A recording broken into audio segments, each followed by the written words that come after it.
Salut à tous, c'est Mbui, bienvenue sur ma chaîne. La vidéo, attention, elle est très intéressante aujourd'hui pour tous ceux qui aspirent à devenir youtubeur, pour tous ceux qui veulent vraiment changer, évoluer sur leur chaîne YouTube. Vous êtes sur la bonne vidéo. Yeah. Oh my God. Alors, dans cette vidéo, moi qui suis sur YouTube depuis assez longtemps, c'est vrai que j'ai toujours fait YouTube à côté de mon travail. Je me suis pas consacrée toujours 100% à YouTube, mais c'est sûr que YouTube, c'est une activité que j'adore et c'est une plateforme à laquelle je crois. Vous avez vu au mois de décembre, je vous ai fait un challenge, vraiment un gros challenge pour savoir comment devenir YouTubeur. Et cette vidéo, un petit peu, c'est comme la cerise sur le gâteau, j'ai envie de dire, étant donné que pendant longtemps, moi, j'ai cherché à savoir, en fait, qu'est-ce qu'il faut faire pour réussir sur YouTube? Est-ce qu'il faut sortir des vidéos tous les jours? Est-ce qu'il faut sortir des vidéos de temps en temps? Qu'est-ce qu'il faut faire? Et t'as des youtubeurs qui te disent ouais non, c'est vraiment la régularité, faut y aller. Bref, à l'infini, t'as des youtubeurs qui disent oui non, faut vraiment mettre de l'énergie sur les miniatures, sur le montage, sur la vidéo, sur le script, sur le storytelling. Et tu te dis mais si je dois faire tout ça par vidéo, je vais sortir une vidéo quand en fait? Elle est là la question. Et finalement, j'ai compris que il y a deux stratégies sur YouTube vraiment qui s'opposent. Et maintenant que j'ai vu ça, c'est assez flagrant, tu vois. Il y a deux stratégies et c'est ces deux stratégies que j'aimerais vous exposer dans cette vidéo parce que c'est des stratégies gagnantes. J'ai analysé des profils de personnes qui utilisaient ces stratégies et qui ont eu des résultats très vite. Et je vais vous dire en fait c'est quelle stratégie et je vais vous dire ce qu'il faut faire et je vais tout vous dire. Donc restez sur cette vidéo. Si vous n'êtes pas encore abonné à ma chaîne, abonnez-vous, c'est toujours bien. Ça donne de la force, c'est cool. Donc abonnez-vous, franchement c'est juste un clic. Donc on va pas être radin ici. Avec tous les conseils que je vous donne tous les jours. Allez, donc là j'attends, vous vous abonnez une seconde ou vous réfléchissez. Allez, je vous ai assez fait attendre, je vais vous parler des stratégies gagnantes. Ces stratégies gagnantes, elles sont basées sur l'extrême. Donc moi, j'en ai identifié deux, extrême qualité ou extrême quantité. Donc je vais vous les exposer, vous allez vite comprendre où est-ce que je veux en venir. On va commencer par la stratégie extrême quantité. Il y a un youtubeur, entrepreneur, businessman que j'aime beaucoup, enfin pas son caractère et tout, mais plus au niveau business parce que franchement, je suis pas fan du personnage, mais il a des compétences incroyables et c'est pour ça que je regarde beaucoup de ses vidéos, je lis ses livres, etc. Sur ça, franchement, le personnage, on aime ou on n'aime pas. Mais en tout cas, au niveau des compétences, on peut pas trop parler. Le gars est super fort. C'est peut-être quelqu'un que vous connaissez. Il s'appelle Alex Hormozi. C'est un youtubeur américain. Il cumule actuellement près de 1,7 million d'abonnés sur sa chaîne. Et il a mis en place une stratégie sur YouTube qui lui a fait gagner pas moins d'1 million d'abonnés en 6 mois. Oui, les amis, vous avez bien entendu. Le gars a gagné 1 million d'abonnés en seulement 6 mois avec cette stratégie que je m'apprête à te révéler. Donc, qui dit quantité, dit contenu. Déjà, Alex Hormozi sortait 40 à 80 contenus par semaine sur toutes les plateformes confondues. Donc bien sûr, il faisait pas ça tout seul, il s'aidait d'une équipe, il déboursait environ 20 000 $ par mois pour essayer de délivrer tout ce contenu parce que il a embauché un spécialiste par plateforme, c'est-à-dire qu'il a embauché quelqu'un focus YouTube, quelqu'un sur TikTok, quelqu'un pour Twitter, quelqu'un pour ses podcasts, quelqu'un pour sa page Amazon. Il avait un spécialiste par plateforme. Comme je vous ai dit tout à l'heure, c'est un businessman à succès, donc il pouvait se le permettre. Il avait d'abord déjà investi dans des salles de sport qui lui ont rapporté beaucoup. Je pense que son entreprise faisait du 3 millions et donc du coup il pouvait se permettre d'investir tout ça sur les réseaux sociaux. Mais en gros là je veux attirer votre attention, c'est pas seulement sur l'investissement mais c'est sur le fait qu'il a complètement inondé les réseaux sociaux. Et souvent on parle de stratégie payante, de publicité, etc. Alex Hormozi n'a pas fait de publicité, tout ce qu'il a fait c'est payer des gens pour créer du contenu. Il a créé énormément de contenu et il a vraiment fait un tsunami de contenu avec de la valeur. Attention, c'est pas comme je vous ai dit, c'est quelqu'un qui apporte de la valeur, c'est quelqu'un qui connaît beaucoup de choses. Donc ses vidéos sont super intéressantes, mais il a massivement diffusé sur les réseaux sociaux. Donc en gros, ça lui a donné une visibilité multiplateforme. On le sait, sur YouTube, certes, il y a de la visibilité, mais c'est pas mal aussi d'avoir une communauté qui se crée via TikTok, via Instagram, via d'autres plateformes. Et aussi, si on parle de la partie podcast, il était sur les plateformes d'écoute. Donc du coup, c'est quand même pas rien d'avoir autant de contenu sur autant de plateformes en même temps. Ça implique aussi beaucoup de travail. Il faisait beaucoup de tournages par mois. Il essayait de faire ça sur quelquefois quelques jours, c'est-à-dire rédiger beaucoup de vidéos ou beaucoup de réel et tout tourner le même jour. Dans la même journée, il pouvait enregistrer jusqu'à 50 shorts ou 4 à 8 vidéos YouTube. Donc c'est quand même pas rien, c'est du travail, c'est de l'investissement, sachant que c'est un couple de youtubeurs. Lui, il est youtubeur avec sa femme et c'est bien ça d'avoir des objectifs communs parce que ça permet que les deux étaient focus et se disaient on prend une salle, on tourne nos vidéos et on y est quoi. Là, il n'y a pas le choix. Donc ça, c'est bien aussi pour la régularité. Mais en tout cas, il a débité beaucoup de contenu de valeur. Et cette extrême quantité a fait qu'il a réussi à se faire une place très rapidement sur YouTube. C'est-à-dire qu'en 6 mois, tout le YouTube parle entrepreneur, business, etc. connaissait Alex Hormozi. Et tous les gens qui s'intéressent à l'entrepreneuriat aujourd'hui ne peuvent pas ignorer ce YouTuber Alex Hormozi. Donc voilà, c'est une première stratégie dont je voulais vous parler. C'est de se dire que la stratégie de la quantité marche très bien. Et d'ailleurs, quand je fais des petites recherches quelquefois sur les blogs pour voir est-ce que ça marche vraiment la quantité, je vois qu'il y a plein de youtubeurs qui disent que oui, ils ont réussi à faire grossir leur chaîne finalement en publiant beaucoup, c'est-à-dire 3 vidéos par semaine, 4 vidéos par semaine. Il y en a, ils ont fait 1 vidéo par jour. Et c'est des stratégies qui fonctionnent. Si vous faites tout seul, c'est possible, mais vous allez être épuisé. Mais c'est possible. Après, si vous avez du budget à investir, vous pouvez investir en des personnes qui vont délivrer tout ce contenu ou en tout cas vous aider à délivrer tout ce contenu pour vous, ok? Mais c'est une stratégie qui marche très bien. Donc, la somme de ces actions lui ont permis de gagner 1 million d'abonnés en seulement 6 mois. Et croyez-moi, ça a fait beaucoup de bruit sur YouTube. Il y a eu beaucoup de vidéos qui ont parlé de ces stratégies et de comment Alex Hormozi a réussi à mettre en place une stratégie sur le contenu, sur la quantité, sur YouTube, etc. En tout cas, c'était vraiment gros quoi. Et vous imaginez tout ce que ça engendre derrière comme business, c'est incroyable. Mais je vais vous parler maintenant de la deuxième stratégie de l'extrême, la stratégie de la qualité. Pour cette stratégie, j'ai choisi un YouTuber qui reflète très bien les arguments que je vais vous avancer. Il s'appelle Niklas Krystal. Donc Niklas Krystal, c'est un YouTuber qui cumule actuellement près de 900 000 abonnés sur YouTube. Il est spécialisé dans la réalisation technique de vidéos et il aborde également des sujets autour du développement personnel. Et ce qui est intéressant avec Niklas, c'est qu'il a fait une stratégie où il a sorti pas beaucoup de vidéos, mais des vidéos de qualité. Et là, tout de suite, je m'apprête à te révéler la stratégie qui lui a fait gagner pas moins de 100 000 abonnés en seulement 1 mois. En gros, la stratégie de Niklas, c'est à l'opposé de ce que peut proposer Alex Hormozi avec sa stratégie quantité. Là, on est sur une stratégie qualité où il va vraiment publier, allez, 1 vidéo par mois ou 1 vidéo tous les 2 mois.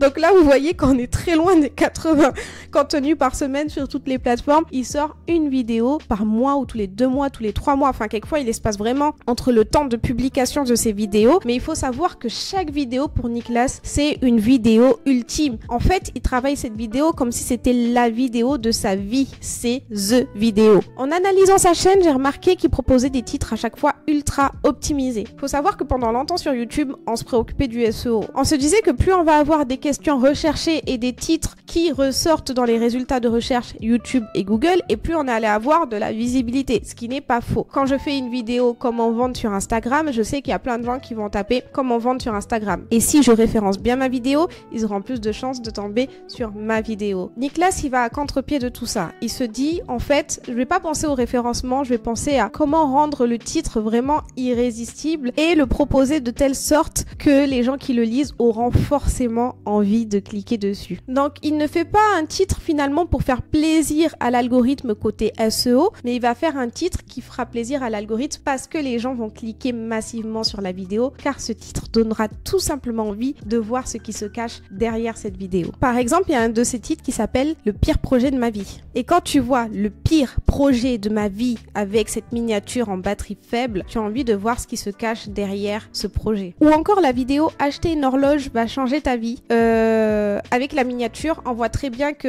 aujourd'hui, tout le monde est habitué à regarder l'heure sur son téléphone et il te dit non, achète une vraie horloge comme à l'ancienne, et il met vraiment cette différence sur son visage. Avec la vraie horloge, c'est beaucoup mieux. Et je pense que quand on voit ça, on se dit mais en fait, c'est quoi la différence? Parce que l'heure, c'est l'heure. Donc il va nous annoncer un truc dans cette vidéo qu'on ne sait pas potentiellement et qu'on va découvrir. Donc je trouve qu'il y a vraiment une attention particulière sur les titres qui nous donne vraiment envie d'aller au-delà du titre pour voir ce qu'il va proposer. J'en ai déjà un petit peu parlé, mais les miniatures sont incroyables. C'est-à-dire que dans ces miniatures, c'est carrément un film. On sait ce qu'il veut transmettre à travers sa miniature. On commence à ressentir une émotion et on a envie d'aller plus loin que la miniature et de voir complètement toute la vidéo. Et et le titre combiné à cette miniature, c'est juste incroyable. Et je pense que c'est une bonne stratégie parce que je sais pas si vous voyez les miniatures de MrBeast. Il n'y a pas beaucoup d'écritures dessus comme ce qu'on peut retrouver chez Nicholas. Et surtout, ce qu'il dit dans sa miniature, tu le vois tout de suite après. C'est-à-dire que quand le gars va te dire j'ai sauté dans une piscine de glace, tu vas le voir dans la piscine de glace déjà sur la miniature et que tu te dis waouh, qu'est-ce qu'il est en train de faire le gars, tu vois. Donc ça c'est un conseil que MrBeast il donne, il dit que la miniature elle doit déjà refléter votre sujet. Les gens ils n'ont pas besoin en gros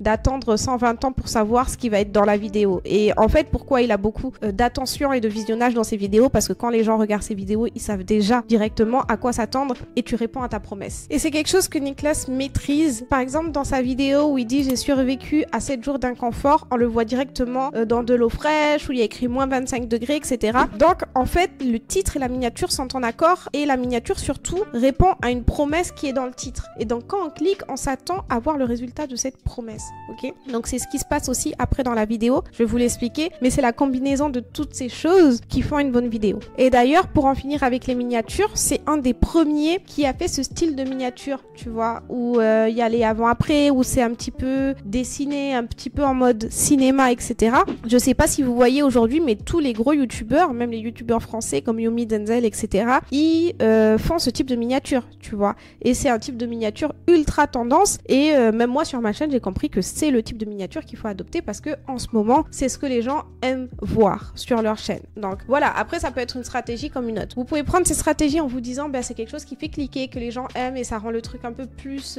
poussé, moins simple, etc.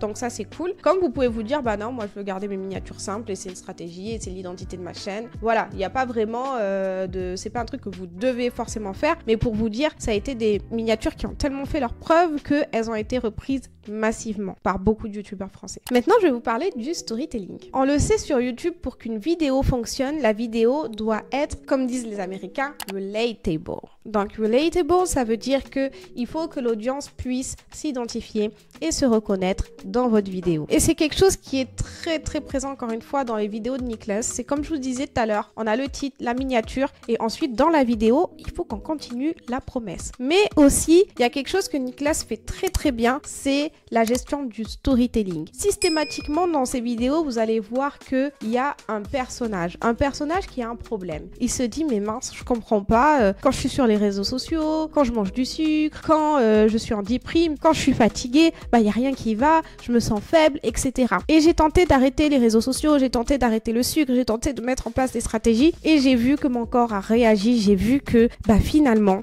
j'ai changé. Et grâce à ces changements, je suis devenue plus performant, je suis une autre personne, tout fonctionne bien, etc. Et ils ont l'art en fait de créer une histoire et de l'illustrer. Et c'est quelque chose qu'on retrouve du coup chez ce youtubeur systématiquement dans ses vidéos. Il y aura une belle accroche, mais surtout une histoire, un très bon storytelling qui va vous donner envie de regarder la vidéo de A à Z. Et pour finir, il met énormément d'attention sur la partie technique. Donc, pas comme moi tout à l'heure, je vous ai dit, oui, j'ai pas travaillé mon background et tout, j'étais trop sur mon micro, machin, ça c'est un bruit. Mais Nicholas, lui, ce qu'il fait, c'est qu'il a du matériel vraiment professionnel pour tout. C'est-à-dire qu'il va avoir la dernière caméra, il va avoir le micro de ouf, il va filmer avec des drones, il va avoir des setups incroyables, etc. Et des vues différentes à tous les niveaux, justement pour illustrer le storytelling dont je vous ai parlé précédemment, mais surtout pour avoir un rendu qui est complètement cinématique. C'est-à-dire que quand tu vois les vidéos de Nicholas, ces vidéos sont vraiment très très très cinématiques. On se croirait vraiment dans un film, quoi, tu vois. C'est de la qualité. Donc la qualité, elle est vraiment présente de A à Z. C'est ça qu'il faut que vous reteniez. C'est pour ça que je vous ai décrit vraiment en détail les points de qualité. C'est un bon titre, une bonne miniature. Pourquoi? Je vous dis ça très rapidement. Par exemple sur TikTok, vous défilez des vidéos, les vidéos elles défilent. C'est-à-dire que quand vous rentrez sur TikTok, par défaut les vidéos elles sont en play, tu vois. Alors que YouTube c'est une plateforme où les vidéos sont statiques. Tant que vous cliquez pas sur la vidéo ne va pas défiler. Donc là ce qu'il faut comprendre dans ça, c'est qu'il vous faut le meilleur titre et la meilleure miniature pour essayer de faire la différence parmi tous vos concurrents sur YouTube. Donc c'est pour ça que point d'attention de la part dans cette stratégie qualité sur le titre et la miniature et point d'intention sur la vidéo. Parce qu'une fois que la personne a cliqué, maintenant, le défi, j'ai envie de dire, c'est que la personne regarde votre vidéo jusqu'au bout. Ok? Donc, comment elle va faire pour regarder jusqu'au bout? C'est justement par ce storytelling. Quand vous entraînez finalement les gens dans une histoire, bah, ça fonctionne. Parce que quand on voit le début d'une histoire, on a envie de voir la fin. Et rappelez-vous, c'est pour ça que, par exemple, dans les films d'action, comme les films où il y a un braquage, le film va très souvent, systématiquement, commencer par le braquage. Parce que du coup, ça vous met dans l'ambiance et vous avez envie de dire « Oula, qu'est-ce qui s'est passé comment on a fait pour en arriver là ?» Parce que vous êtes directement dans l'ambiance et vous voulez du coup comprendre l'histoire. Ça vous plonge directement dans cette histoire. Donc, il faut vous dire que ça va un petit peu loin, mais sur YouTube, c'est aussi la même chose. Donc voilà, la stratégie de Nicolas, c'est ça. Titre, miniature, storytelling. Ok. Donc, bien sûr, avec une qualité aussi élevée, le gars, c'est pas Hollywood, il va pas faire autant de vidéos que ça. Tu vois, il fait une vidéo tous les mois, tous les 2 mois, parce qu'il met ce niveau de qualité à chaque vidéo. Donc, si on veut se dire qu'on a une stratégie de faire une vidéo de temps en temps, ok, bah, faut que ce soit la vidéo de ta vie, sinon, ça va pas marcher, les gars. Là, je vous dis, c'est stratégie, extrême qualité et quantité. Vous avez vu que le gars Hormozy, un peu plus haut, dont je vous ai parlé, il mettait 20 000 € par mois pour faire tourner sa chaîne YouTube. Là, Nicolas, il met pas autant sur des acteurs qui vont diffuser du contenu parce qu'il a pas beaucoup de contenu à diffuser, mais il met énormément du coup son argent dans tout ce qui est setup, tout ce qui est high-tech, appareil, caméra, etc. Pour tout ce rendu, on va dire, assez poussé. Donc, cette stratégie lui a permis de gagner pas moins de 100 000 abonnés en seulement un mois. C'est un exploit. Donc, si vous voulez être sûr de réussir à tous les coups sur YouTube, c'est 2 stratégies que je vous conseille amplement. Vous avez le temps, vous avez la motivation. C'est 2 stratégies que je vous ai décortiquées pour que vous puissiez avoir en fait tous les codes pour pouvoir les appliquer. Si tu n'as pas le temps et que tu souhaites faire appel à une agence pour t'aider à faire ton montage vidéo, à travailler sur tes scripts, à travailler sur ta chaîne YouTube ou tes réseaux sociaux, n'hésite pas à travailler directement avec mon agence. Je te mets le lien en description. Tu as juste à cliquer sur Travaillons ensemble pour parler avec un professionnel de qualité. Également, si vous vous lancez sur YouTube, n'hésitez pas à revisionner mon challenge que j'ai fait pendant le mois de décembre. Je vous explique de A à Z les stratégies que j'aurais mises en place si je voulais me relancer sur YouTube une 2e fois, les erreurs que j'aurais pas faites, mais surtout ce que tu dois faire absolument pour faire fonctionner ta chaîne et tenter de dépasser les 1000 abonnés, puis 10 000 abonnés, puis 20 000 abonnés, etc. Les vidéos sont toujours disponibles. Je vais vous mettre en écran de fin également les vidéos que vous devez regarder, absolument les meilleures des meilleures vidéos pour réussir sur YouTube. J'espère que vous avez aimé cette vidéo. Si vous l'avez aimé, n'hésitez pas à me le dire en commentaire, à vous abonner, à mettre un like, tout ce que vous voulez. Et on se retrouve la prochaine fois pour une nouvelle vidéo. Yeah. Yeah, yeah, yeah, yeah.